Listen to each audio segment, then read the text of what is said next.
올해는 공인중개사 공부를 해보겠다고 선언한 지 며칠 만에 포기하게 된 나는 최플이야. 나한테는 아들이 셋이 있는데 그중 둘이 저번 주에 다발성 연골종이라는 병명을 진단받고 3달 후쯤 수술 일정을 잡고 돌아왔어. 와우, 그랬더니 그 전에 있던 슬픔들이 이런 것들 다 사라지고 아이들을 향한 걱정과 사랑으로 바뀌더라고. 일단 사람의 시기마다 가치라는 게 있잖아. 그래서 나의 가치는 지금으로서는 자격증 시험은 아닌 듯 하여 접었는데 너희들은 달려야 하고 그것으로 인해서 어느 정도 경제적인 여건을 만드는 것이 우선이기 때문에 꼭 쉽게 포기하지 말고 내 이야기를 듣고 합격을 목표로 달리길 바랄게. 일단 공무원 공부를 하려는 사람들은 영상 하나 딱 올려놓고 그 이후에 이렇다 저렇다 반응이 없어서 궁금했을 거야. 공시생들이라면 아침에 일어나서 매일 반복된 하루를 시작하는 게 얼마나 힘든 건지 알지? 매일 밥을 차려서 대령해야 되는 주부들의 마음이나 다를 바가 없어. 그러니 항상 아침 10분, 20분 정도는 마인드 컨트롤 할 수 있는 아침 시각화를 할 수 있도록 해. 자, 예전에도 말했겠지만 분명히 중간중간에 일들이 일어난다니까? 네가 아프든 가족이 아프든 자식이 아프든 간만에 만난 친구들의 친척들이 말 한마디에 속상해서 분노하기도 하고 말이야. 합격을 이끄는 수험생 마인드에 대해서 이야기해보도록 할게. 공무원 공부에도 효율성과 가성비가 적용이 되는데 시행착오를 겪고 있을 여러분들을 친구라고 생각하고 더욱 이해가 쉽게 느껴지도록 아래와 같이 가정을 해보도록 할게. 자, 1번 내가 하는 공부 방법이 맞는 건지 매일 밤마다 고민한다. 2번 문제를 풀 때 맞은 거 틀린 거 체크하면서 틀린 문제만 다시 한번 보고 넘어간다. 3번 헷갈렸던 문제에서 매번 고민하다가 틀리고 매번 답답해한다. 4번 합격 수기를 자꾸 뒤져보고 나와 함께 공부했던 친구들이 먼저 합격해 나가는 걸 보면서 배가 아프다. 5번 명절이 무섭다. 이 중 여러분한테 해당하는 사항이 한두 개라도 있다면 분명 나의 경험이 도움이 될 거라고 생각해. 나 역시 공부 전략을 알고 실천하는 데는 적지 않은 시간이 걸렸어. 하지만 여러분들은 젊으면 허비하지 마.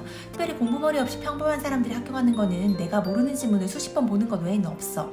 합격하면 끝일 것 같지만 우리 인생에는 해나가야 할 것들과 기다리고 있을 기쁨과 슬픔, 다가오는 연령대마다 주변 사람들로부터 기대되어지는 것들, 내가 이뤄내야 하는 것들까지 수도 없이 많아.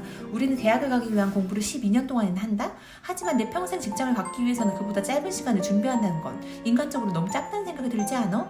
이건 직업을 갖게 된다는 것이 내 인생의 전부가 아니라는 것을 간접적으로 알리려는 하늘의 뜻일 수도 있어. 오랫동안 책상에 앉아서 1회독, 2회독, 3회독 기본서 회독수에 집착하고 모든 판례의 인간관계를 설명할 수 있을 정도의 박사 같은 수험생활은 나의 꿈들이 짓밟는다고.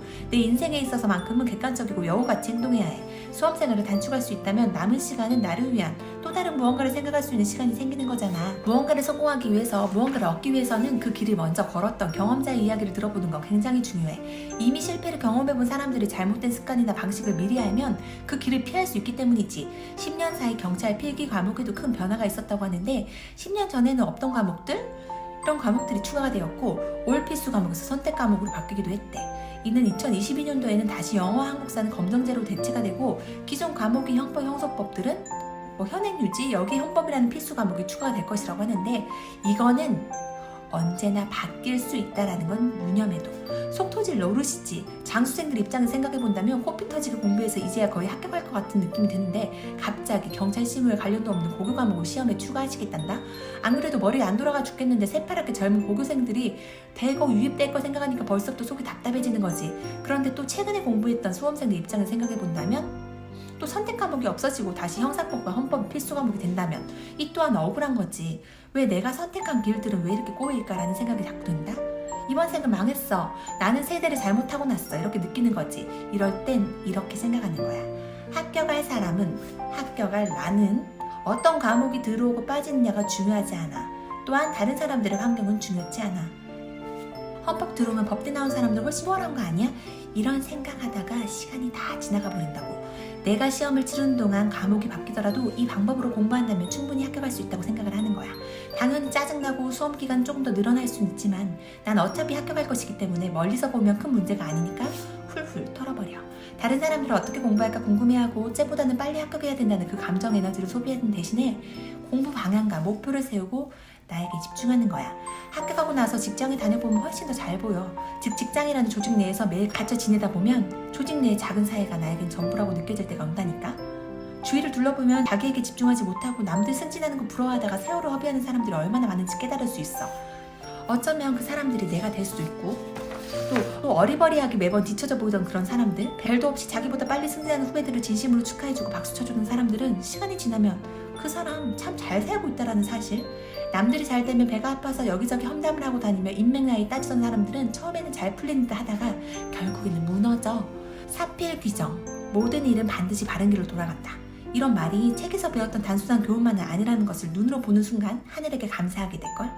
혹시라도 지금 학원에서 공부를 하고 있다면, 아니 누군가를 나의 경쟁 상대로 삼고 공부를 하고 있다면 정신 차려. 예전에 나를 경쟁 상대로 삼고 나를 무너뜨리려고 애쓰던 사람이 있었어. 주변 사람들은 처음에는 호응해주고 맞장구 쳐줬지만 결국에는 그런 사람들의 만행은 밝혀지더라고. 남을 밟고 올라가려는 그 사람들의 결말은 그리 좋지 않다라는 얘기야. 여러 사례들을 직접 눈앞에서 본 이후로 나는 그런 삶을 살지 않으리라고 다짐했어. 그리고 나는 지금 더없이 잘 살고 있어.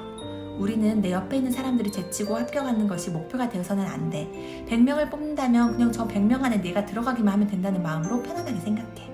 누군가를 밀치고 제껴야 하는 마음을 먹기 시작한다면 그 감정 에너지로 인해 합격 에너지가 들어올 공간이 좁아질 거야. 대신 공부는 누구보다 독하게 해야 돼. 방법이 틀리지 않았다면 1년이면 충분하다. 그 방법은 이제부터 차근차근 소개할게. 자, 이제부터 이 마음은 항상 간직하자. 합격하려는 사람의 마인드는 편안해야 합니다.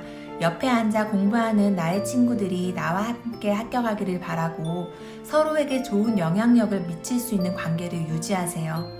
저 역시 그런 마음으로 공부했으며 함께 공부했던 사람들이 모두 현직에서 근무 중입니다. 그 인연들은 내가 좌절할 때마다 옆에서 나를 일으켜 주었죠. 단벌 추리닝으로 지독하게 공부하던 나의 흑역사를 씹고 느끼고 맛보고 즐길 수 있는 군대 동기들 같은 인생 친구가 될 겁니다. 다음 영상은 일회독 하는데 얼마나 걸리나요? 회독수는 합격의 필수 조건이 아니다. 입니다. 다음 영상에서 만나요.